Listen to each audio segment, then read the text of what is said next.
Breaking news చూస్తున్న శ్రీరెడ్డి మంత్రి నారా లోకేష్కు బహిరంగ లేఖ రాశారు. ఆ లేఖలో లోకేష్ అన్న నన్ను క్షమించండి అంటూ సోషల్ మీడియా వేదికగా క్షమాపణ కోరారు. నారా లోకేష్కి రాసిన లెటర్లో ఏముందో ఒకసారి మీకు వినిపించే ప్రయత్నం చేస్తాను. ముందుగా లోకేష్ అన్నకి విజ్ఞప్తి. లోకేష్ అన్న, నేను పుట్టింది గోదావరి అయినా పెరిగింది మొత్తం విజయవాడ పరిసర ప్రాంతాల్లో. అందుకే నాకు మంచి కమ్యూనిటీ వల్ల 98% ఫ్రెండ్స్ ఉన్నారు. ఈ విషయం అనేక వీడియోల్లో కూడా చెప్పాను. అమ్మా నాన్నగారు కూడా విజయవాడతోనే ఎక్కువ అనుబంధం. అలాగే మా సొంత ఇల్లు కూడా అక్కడే. అమరావతి రావడం మా ఇంట్లో వాళ్ళని ఎంతో సంతోషపెట్టింది. ఎందుకంటే వాళ్ళకున్న అరోకొరో సొంత ఇల్లు రేట్లు పెరిగాయి. అందుకే మా అమ్మా నాన్నలు టీడీపీకి ఓటేశారు లోకేష్ అన్న. మీరు కొన్ని విషయాల్లో ఎంత మొండిగా ఉంటారో అంతకంటే ఎక్కువ మంచితనం కూడా ఉందని నా కేసు విషయంలో మాట్లాడమని నేను అంతకుముందు వీడియోలో మెన్షన్ చేసినట్టు సారీ చెప్పించింది కూడా మా కుటుంబ సభ్యులే. అలాగే మా కుటుంబ సభ్యులు మీతో డైరెక్ట్గా మాట్లాడమని చెప్పారు. అయినా నాకు అంత స్థాయి లేదు.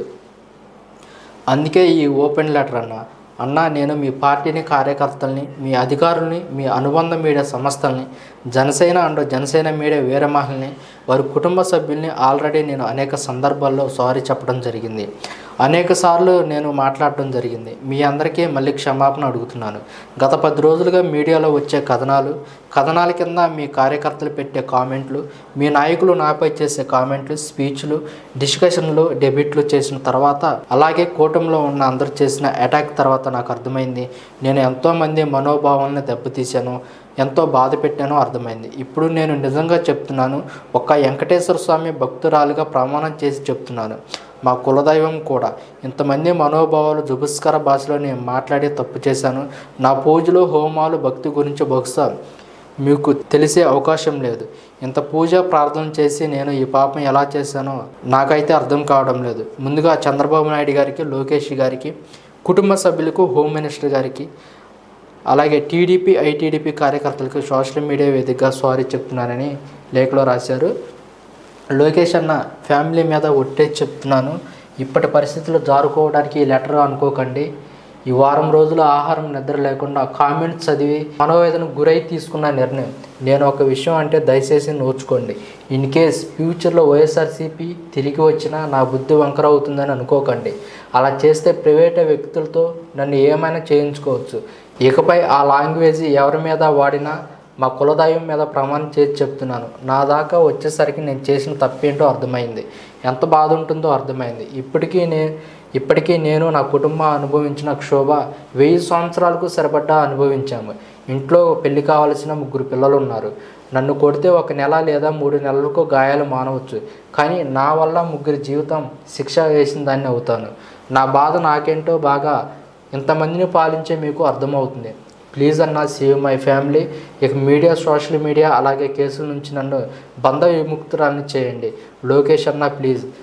నేను ఇంకా ఎవరినైనా సారీ చెప్పడం మర్చిపోతే వారికి కూడా పేరున క్షమాపణలు అడుగుతున్నాను. అలాగే మూవీ ఫీల్డ్లో ఉన్న చిరంజీవి గారు, అలాగే నాగబాబులు గారికి కూడా క్షమాపణలు అడుగుతున్నాను. శర్మిలక్క, అలాగే సునీతక్కను కూడా క్షమాపణలు అడుగుతున్నానని చెప్పేసి నారా లోకేష్కి రాసిన బహిరంగ లేఖలో ఇలా ఉంది. అలాగే ఈ నేపథ్యంలోనే మాజీ సీఎం జగన్మోహన్ రెడ్డి గారికి కూడా శ్రీరెడ్డి లేఖ రాయటం జరిగింది. వైఎస్ఆర్ కాంగ్రెస్ పార్టీకి నేను ఎంతో చెడ్డ పేరు తీసుకొచ్చాను, ఇక పార్టీకి, కార్యకర్తలకి దూరంగా ఉంటానంటూ కూడా రాయటం జరిగింది. ఆ లేఖలో ఏముందో ఒకసారి వినిపించే ప్రయత్నం చేస్తాను. జగనన్నకి, భారతమ్మకి నా హృదయపూర్వక నమస్కారాలు. నా ఈ జన్మకి మిమ్మల్ని నా కళ్ళతో టీవీలో కాకుండా నిజంగా చూసే అదృష్టం లేదనుకుంటా. ఒక ఫోటో కూడా తీసుకునే అదృష్టాన్ని నేను కోల్పోయానని అనుకుంటున్నాను.